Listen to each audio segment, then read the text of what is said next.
I'm a Marine, stationed at Camp Lejeune, North Carolina. I live in the infantry barracks off River Road.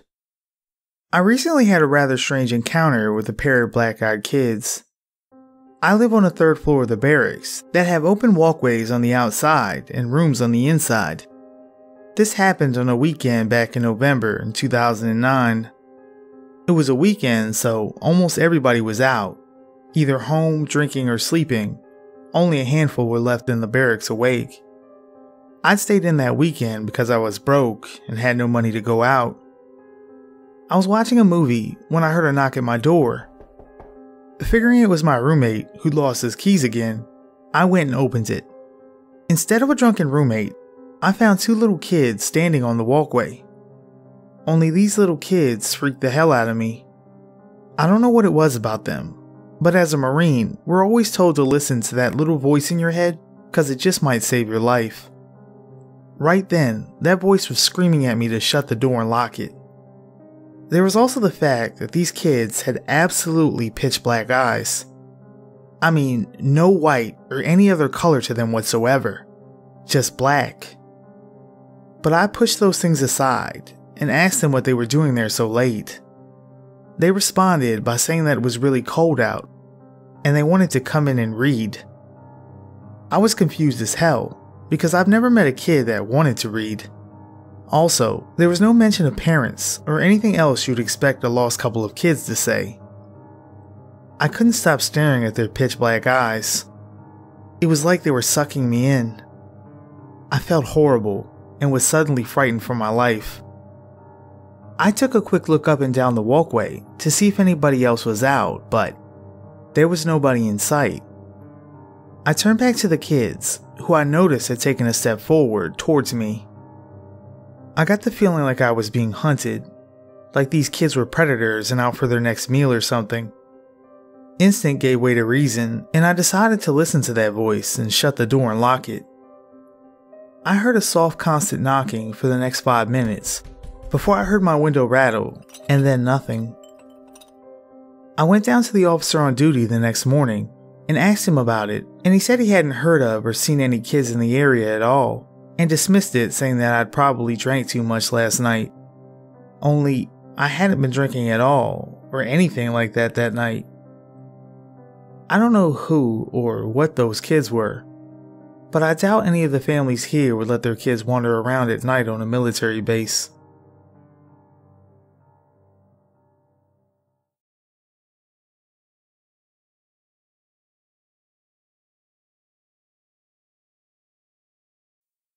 My dad and my uncle, my dad's sister's husband, were on a motorcycle ride in the country and saw a little girl in the back of a car with her face plastered up against the glass. She had solid black eyes, and her head kept turning in 360 in order to keep staring at them as the car started moving. My dad mentioned the whole thing was out of place. The car was solid black.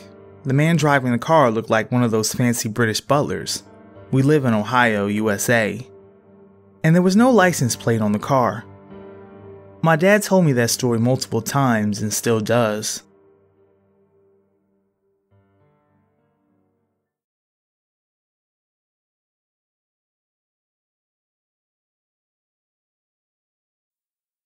About midnight a few days ago, Thursday to be exact, I was simply relaxing at home, watching a few DVDs before heading to bed, when I was interrupted by a knock at the door.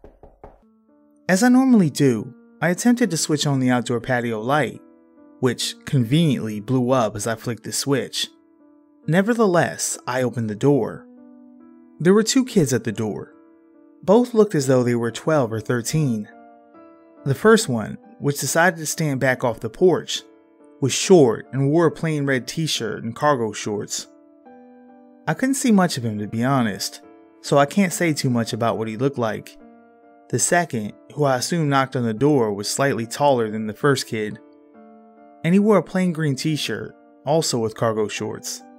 He had medium-length black curly hair sitting under a plain green baseball cap. Due to the conveniently blown light bulb, I also couldn't see him clearly as well. This was compounded by the fact that the streetlights in my street were out. So, I opened the door and asked what they wanted. The first kid answered, "Good day, mate. We were just wondering if we could come in and get our kitten out of your backyard." Now, 3 things were odd about that immediately. I've never heard a 13-year-old kid say to me, "Good day, mate," as a greeting. Usually it's hi or hey. It was like he was trying to be stereotypically Aussie. His accent was weird, halfway through Australian and English. It appeared as though he was faking it. When I was 13, I was not going around on weekdays at midnights. I don't know about the rest of you. Now, considering the 3 points above, I was kind of taken back by the odd request. I said, "Okay, I can go get it for you." To which he replied, "No, mate, we insist that we come get her. She gets really scared by strangers." Again, this was unusual. He called me mate again in that weird accent, and his claim about the cat didn't really seem valid. Now, this time, I actually considered letting them in, but the weirdness factor actually overcame that. I asked, "How old are you, buddy?"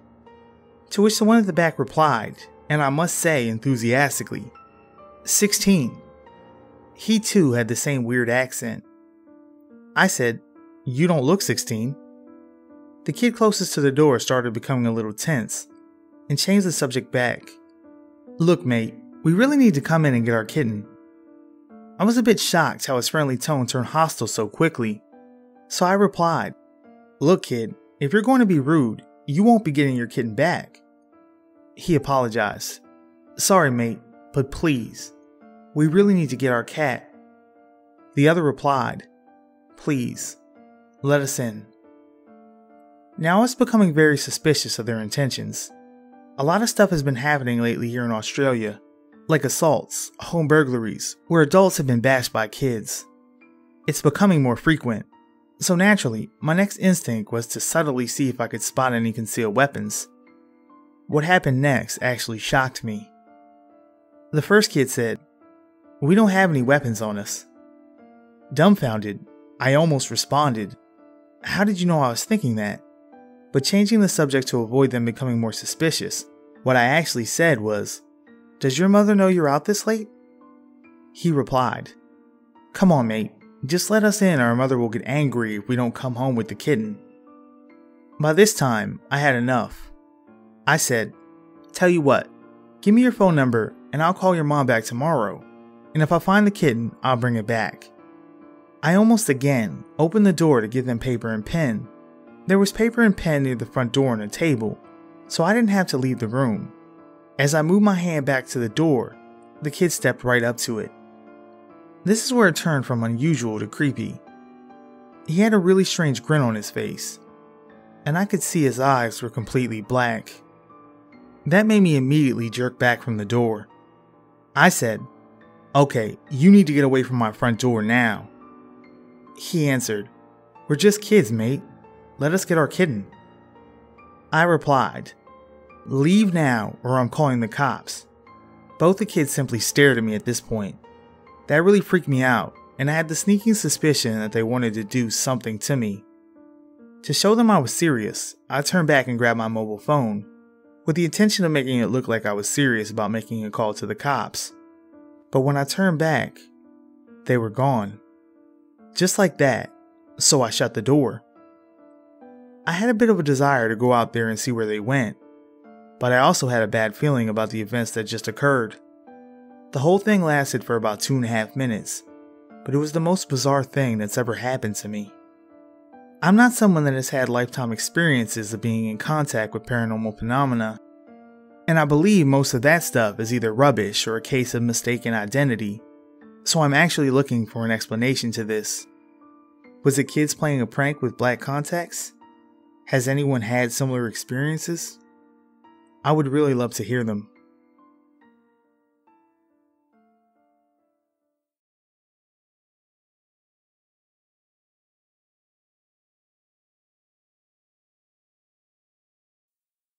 I had one incident that happened to me last summer while I was driving a semi over the road. I had just pulled into a truck stop inside Billings, Montana. I fueled up, parked the truck in the back of the lot. There are not many truck stops out west. Those that they have are unbelievably huge. then went inside and showered, etc. Come nightfall, I ran out of movies to watch in my truck. I had to wait 34 hours before I could drive again legally. So I decided on going into the casino that was built inside the truck stop. I was playing slots, and a beautiful American Indian girl was serving drinks. After quite a few drinks, I started chatting with her on a more personal level. She told me that her shift ended in a few hours, and that she would be behind the truck stop with a case of beer if I felt like partying. Of course I did. I hung around the front of the building, and when everyone started filing out the doors, I went around back to meet her. I couldn't find her, but I found an older Mexican woman who seemed to know my name, and acted as if I'd been talking to her inside. I was buzzed, but not drunk or stupid. I knew this wasn't the same person. What also struck me as odd is she had no personal belongings besides the clothes on her back. No purse, no keyring, anything. I, starting to feel a little tripped out because of this, began to act like I didn't know her and didn't want anything to do with her. She became cold and stopped trying to talk to me. Okay, well, that was freaking weird. But here's the totally screwed part. I walk all the way back out to my truck, climb in the back, change into my sleepwear, and laid on the bunk to reread a book. Only a few minutes into the book, and I hear 3 loud bangs on the side of my sleeper. I'm talking, holy crap, your truck's on fire. You have to get out now loud. I opened the curtains and rolled down the window, and saw that the young American Indian woman I was speaking with was standing next to my truck. I immediately picked up something wrong about her. It wasn't her lack of speech, odd disheveled look, or rigid body movements. It was her eyes that got me. They were solid black. I could say that the dark night, coupled with a few drinks, could make me think her eyes were black, but I'm not going to. When I hit a switch in the back of my truck, the inside lights up like a baseball stadium. Her eyes seemed to be pulling the light into them, like miniature black holes. It reminded me of when a woman wearing mascara cries, and she kind of looks like a raccoon afterwards. It looked like she had rubbed charcoal around her eyes. It also felt like my body was acting of its own accord. My body was screaming at my fragile psyche to open the door and let her into my truck, despite the fact that she looked freaking terrifying and hadn't said a single word since meeting her again. I remember having to choke out the word, no.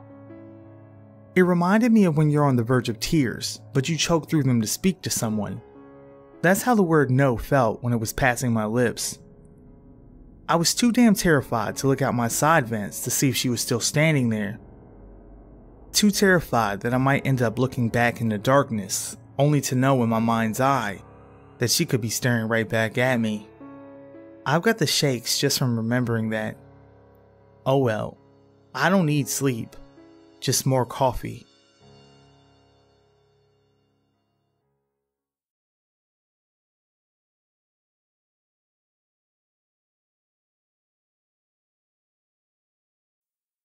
I live just outside of a rural town in Vermont. It's a tight-knit community where everyone knows one another and people don't lock their doors at night. There's never been any need to. A little over a year ago, I woke up because I heard a loud banging on my front door. At the time, my husband and I lived in a small home on a dirt road, just off the rural route into town. It was the middle of a snowstorm, and the nearby hills get very slippery in the snow, so I thought that someone might have been in an accident or broke down. It's happened before. When I looked out the window, I could see that our motion spotlight was on. I could see that there were footprints in the snow that had come from our road and into our driveway, but there was no car anywhere. The snow was still covering the road, and no one had driven on it for at least a couple of hours. Our front door was obscured by the window, but I could see that someone was standing there. I wasn't sure what to think, so I woke my husband up just to feel safer. While I was telling him what was going on, the banging on the door started again, and my husband went to answer it while I stood in the hallway. When he opened the door, there were 2 children standing in the snow looking toward the ground. There was a boy and girl, and could not have been more than 8 years old. They were dressed strangely and had odd haircuts. The girl's hair was very long and straight, that looked almost like a bowl cut. They weren't dressed for winter, and my first thought was that they must have been Mennonite children, but as far as I know, there was never a large community of Mennonites near us. Thinking back on it, I know that my normal reaction to seeing children in a snowstorm would have been to rush them inside and bundle them up with some blankets and hot cocoa, but that's not how this felt. The children were very unnerving. They would not make eye contact, and when my husband asked them if everything was okay, they just asked if they could come in. My husband looked at me like, "What do I do?" And I asked the kids where their parents were. "They'll be here soon," is all they said. It was around 2 o'clock in the morning at this point, so the only reasonable thought in my head was that there must have been an accident or that these kids got lost. As much as my instincts told me not to bring them inside, I did anyway. I went into the kitchen to make them some hot cocoa, while my husband took them into the living room. While I was fixing the kettle, I could hear my husband talking to the kids. He was asking them if they were okay, where they came from, how far they walked, if their parents' car was broken down, things like that. But they always answered, "Our parents will be here soon." They spoke in a sing-song voice. They weren't afraid to be in a stranger's home at all. I started to notice that our cats, we had 4, were all hiding except Pigeon, who was in the kitchen with me. Normally our cats are very curious and friendly, and we have to be careful that they don't run out the door when we leave. This time, none of them even tried to see who was here, which I thought was very strange. All of the hair on Pigeon's neck was standing up, and his tail was puffed up while he was looking in the living room. When I bent down to pet him and see what was wrong, he hissed and started growling and backed up until he had hid himself under the kitchen island. I had never seen him do that before. When I walked back into the living room, the kids were sitting on the couch as still as can be, but my husband was holding his head in his hands. I asked him what was wrong, and he just said that he felt very dizzy all of a sudden, but that he was fine.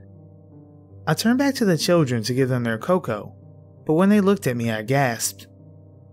It took everything inside of me not to drop the mugs and run away. When they looked at me, their eyes were completely black.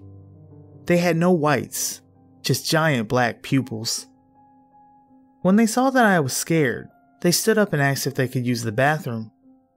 I tried to be as composed as I could be and showed them down the hall. They went into the bathroom together, and I hurried back to my husband and asked if he had seen their eyes. He had seen them too, and said it looked like his brother's badly bruised eyes after a car accident. We were in the middle of talking about whose children they could be when my husband's nose started to bleed. He never had nosebleeds as long as I had known him. I just knew that this had something to do with the kids in the bathroom, and I started crying while I ran to get my husband some tissues. That's when the power went out. I heard my husband yell my name from the living room as I started to walk back through the hallway and stopped dead in my tracks. The 2 children were standing at the end of the hallway. They weren't moving, and I have never been so scared in my whole life. They just stood there in the dark. After what felt like forever, the boy said, "Our parents are here," and they walked to the door, opened it, and walked out, leaving it wide open. My husband jumped up to go close it and almost fell over. We looked out the window and saw 2 men standing by a black car idling at the end of our driveway. The men looked like they were wearing black colored suits and were very tall, at least 6 feet. When my husband waved at them, they just stared at us, got into the car and drove off. Our power came on a half hour later, but nothing was the same after that. Over the next few months, 3 of our cats went missing. We can only assume that they ran away somewhere and never came back, but the worst thing was coming home to find Pigeon in a puddle of blood on the living room floor. He looked like he had been vomiting blood. After my husband's nosebleeds became a regular occurrence, we went to see the doctor. He didn't know what to make of it other than dry nasal passages, but my husband was diagnosed with an aggressive skin cancer. When the doctor asked us if he used tanning beds, we both thought he was joking, but apparently this kind of melanoma is linked to overuse of indoor tanning. The doctors think he will recover, but don't understand how it got so bad so quickly. My husband has never worked an outdoor job, and spends relatively little time in the sun. Since we let the black-eyed kids inside our home, I've also suffered from regular dizzy spells and nosebleeds on a regular basis. I've had other issues which I won't mention here, but trust me when I say, I'm suddenly in the worst condition of my life, and no one can do anything about it. I know that all this is because I let the black-eyed children into my home. We told everyone we could about the strange kids that showed up that night, but no one else saw them, and some laugh at how scared we are of them. But I know what we saw. I wish my husband had never opened the door.